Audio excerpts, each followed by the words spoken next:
So today's music, this video, the daily word, all of it's just perfect for today's message. So I've been writing papers for my classes, and one of them for my metaphysics class and also for healing and wholeness, I talk about alignment. And are we in alignment with our consciousness? Are we in integrity with the consciousness that we say we have? Because just like in this video, our consciousness can return us to what we once had.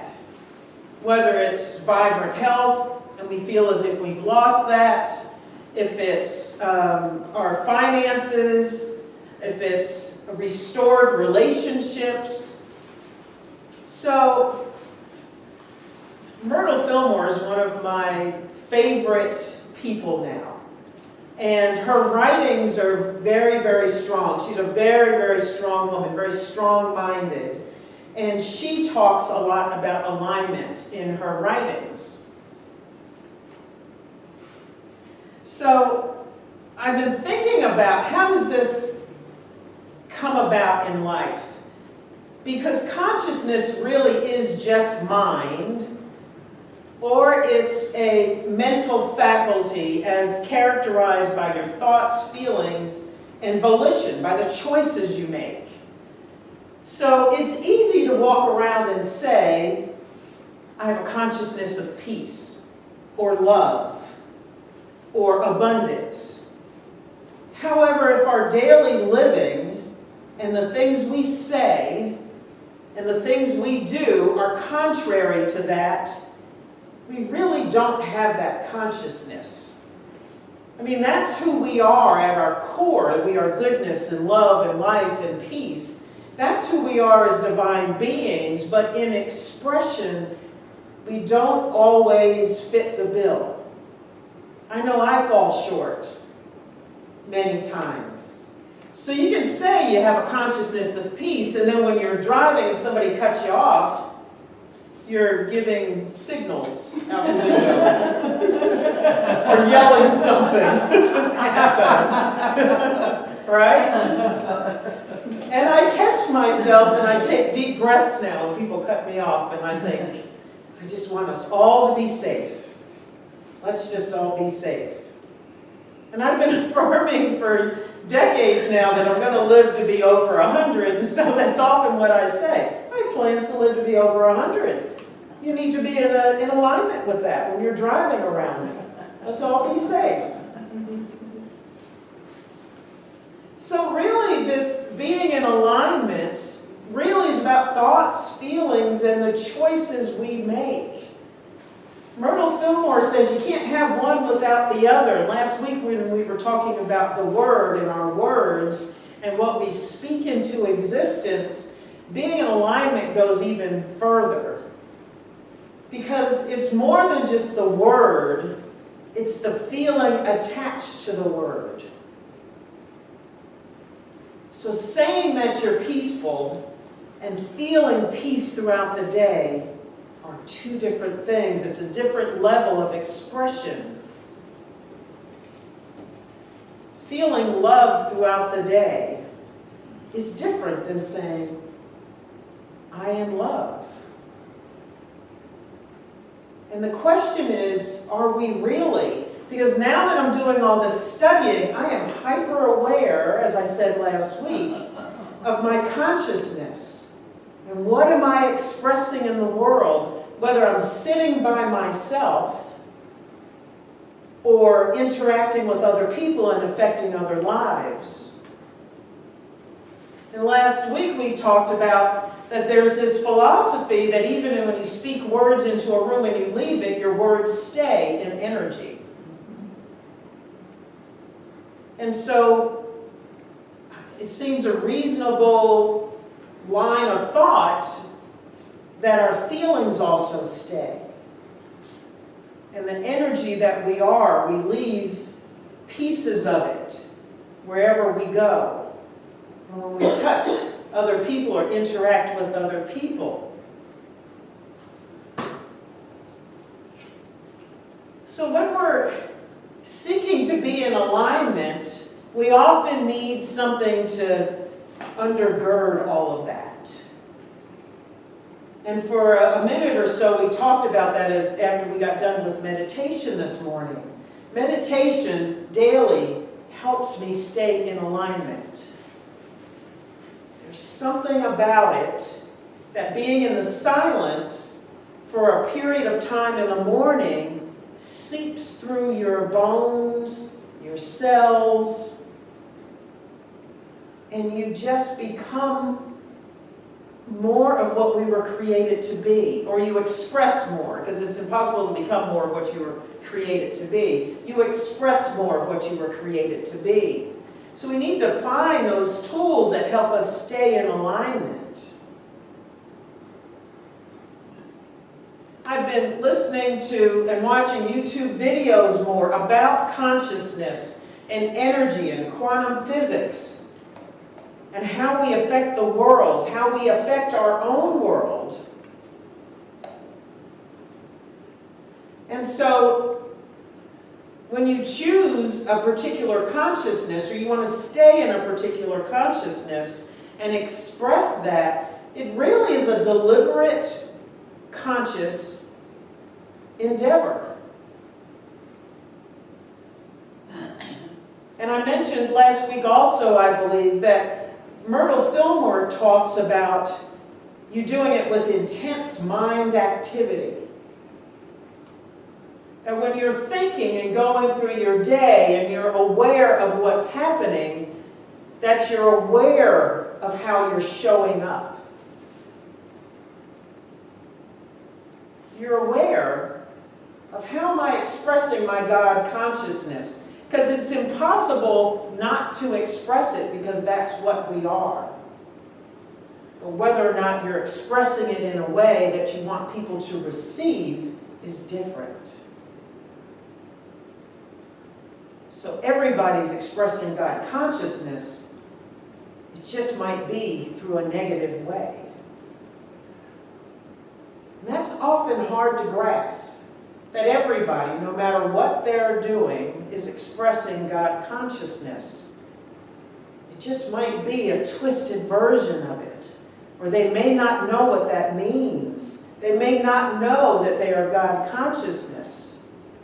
So we all have those powers, the 12 powers that we talk about, but you can use it for good or evil. That's our choice. That's where you have volition and free will. It's still a power. Depends on how you use it. Just like electricity can heat our homes, provide air conditioning, lights, or it can be used for evil. It can kill someone in an electric chair. It can take life if misused.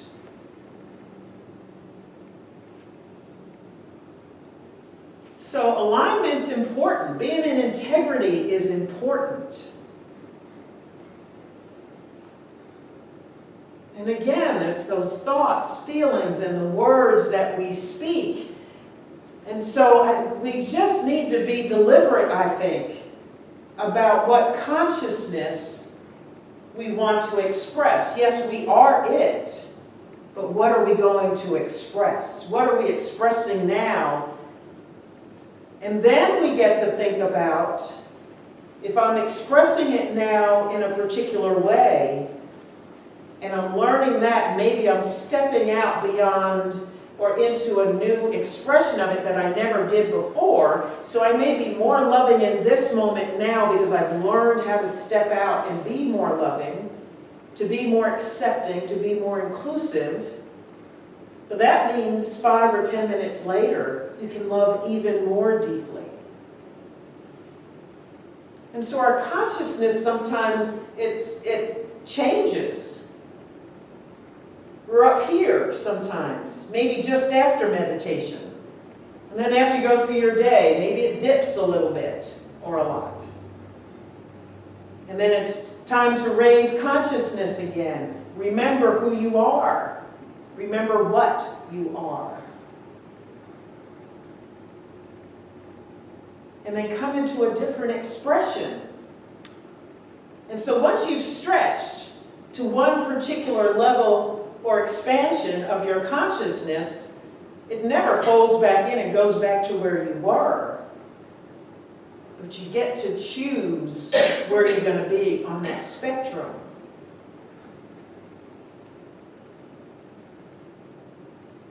So you get to raise your own consciousness. Decide what faculties of mind you're going to use. And that's why I memorized the 12 powers. Because I want to call them up when I need them. I want to know, and I need to remind myself who I am, what I am. That I am benevolence and goodness. That I'm love and life.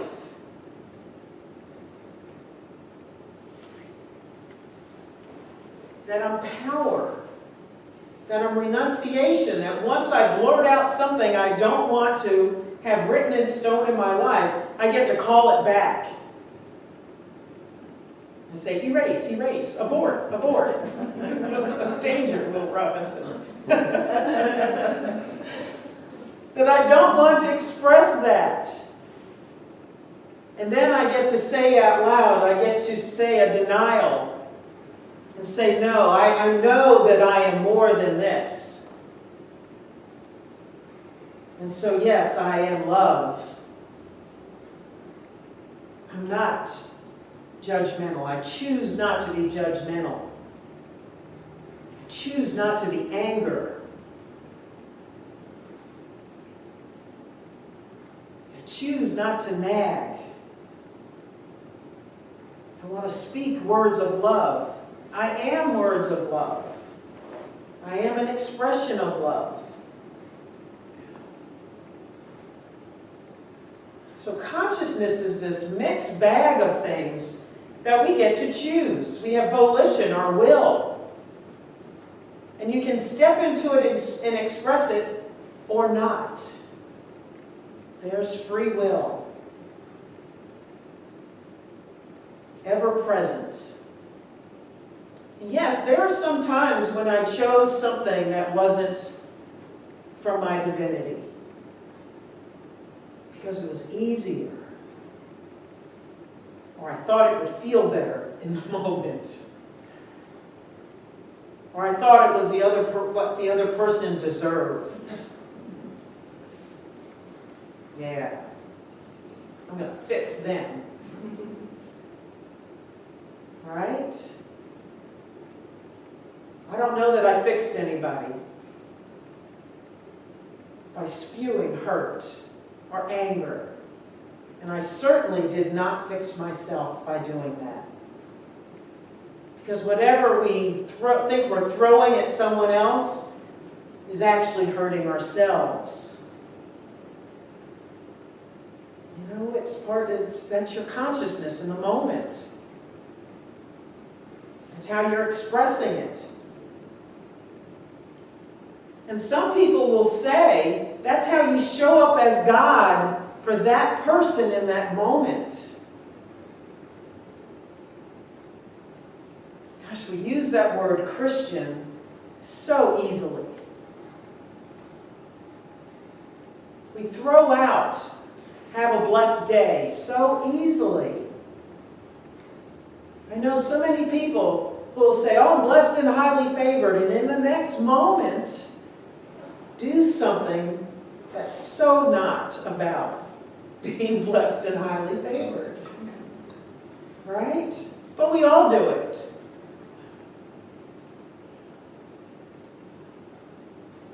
And Myrtle and Charles Fillmore say, in those moments, that's when we have forgotten what we are.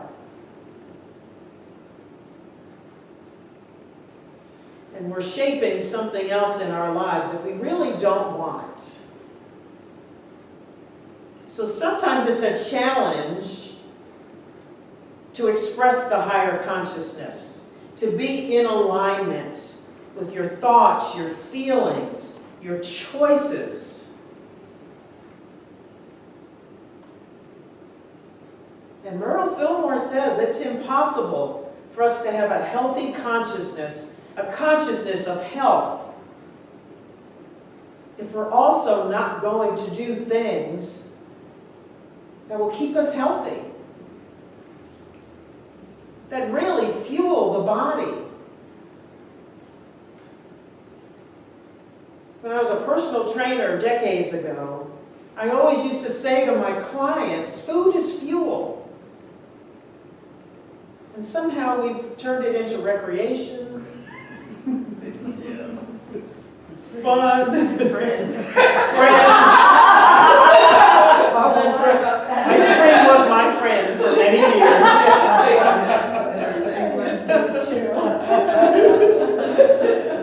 Food is comfort. Oh gosh, food is comfort for a lot of people. It was my comfort. That was my stress relief for many years. A pint of Haagen-Dazs ice cream. And it might have felt good in the moment, but I thought, man, if I keep this up, every artery I have will be clogged. And there's probably a Haagen-Dazs label somewhere on an artery in my body.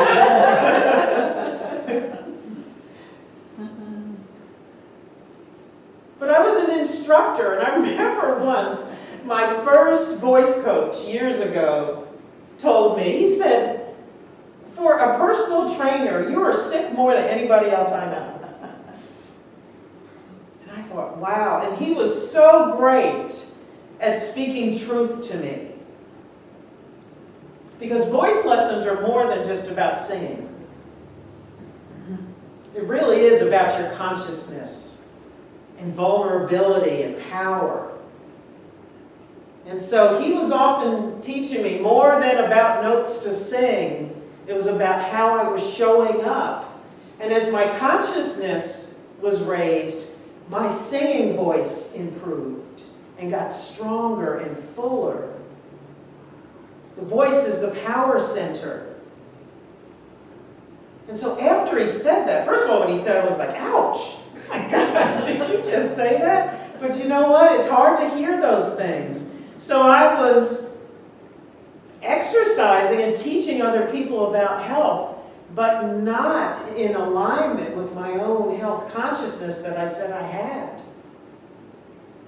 Man, I was so far from it, and I was. I was probably sick every 3 to 4 months, but I was burning the candle at both ends, pushing the envelope, overworking, over-exercising,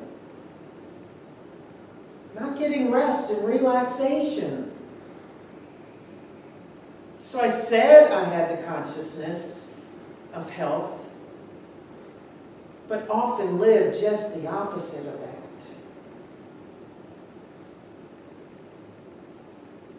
Interesting, I still remember that remark. Probably, how long have we been? We've been here 12 years, so probably 15, 16 years ago. Yeah. But I remember that because it reminds me that I want to be in alignment. And you know what? When we're not in alignment, we're not the only ones who know. The people that we affect, that we see, that we interface with every day, they know. And we often don't have to tell them. Because who we are speaks loudly without us even parting our lips to say anything. People know you're loved when you walk in the room. Or not. People know your peace when you pass them on the highway. And probably whether or not you've signaled out the window. Right? Yeah, just by the way you're moving through.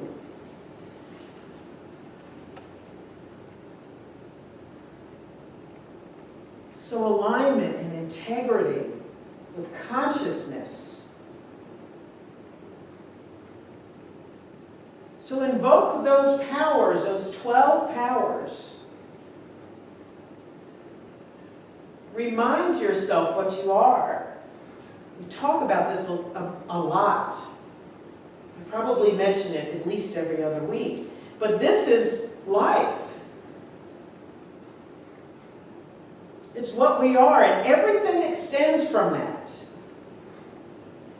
Everything you have, everything you want, everything you experience, everything that you give out, whether you consciously give it or not. I've been listening to Joe Dispenza, and he talks about the challenge it is to change our consciousness. Because our consciousness and our thoughts, our constant thoughts, are hardwired into the brain. And so to change that, we have to keep doing things that we're not used to doing. Showing up as love when it's not so easy to be love. Saying the healthy things to ourselves, watching ourselves talk. And after that repetition, then you start to rewire the brain. That's when it becomes easy to express the things we want to express, the things that we aspire to.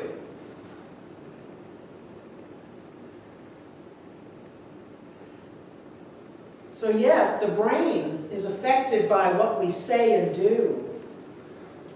Our genes are affected by what we say and do. Science now knows that, and we're not learning that, and they're not teaching that in schools now yet. Textbooks are not changed.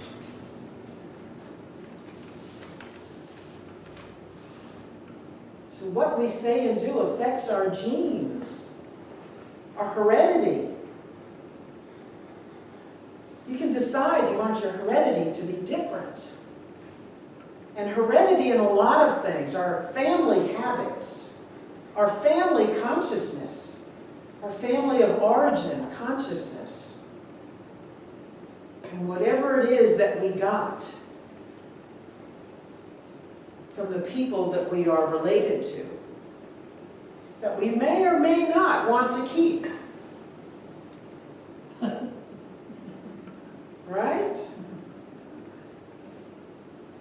And we love them, and they did their best. But there may be some things we want to change in our consciousness. I think often about my family of origin and the gifts I was given. Some that I want to keep, some that I want not to keep or re-gift.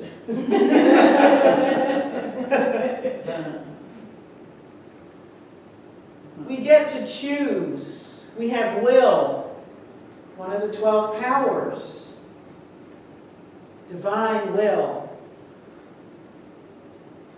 You get to change whatever it is you want to change. So think about whether or not you're in alignment.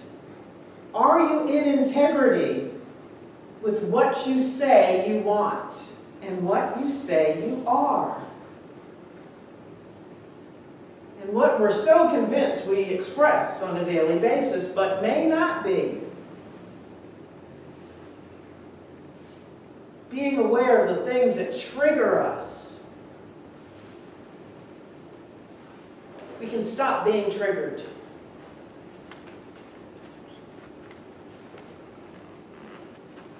So delve more into your meditative practices. Be in the silence. The things that we need to raise in consciousness will come to us. And especially if you ask. Ask and it shall be given. Ask your consciousness. Ask divine mind to tell you what it is you need to raise in consciousness. And it'll come to you. And it may not be in the moment you asked, but it'll come when you're ready to hear it and ready to move, ready to choose something else.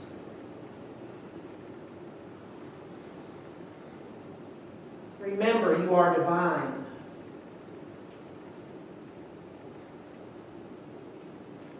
we can express our divinity in the very best way possible, at our highest and best every moment of every day, if we truly are in alignment with that consciousness.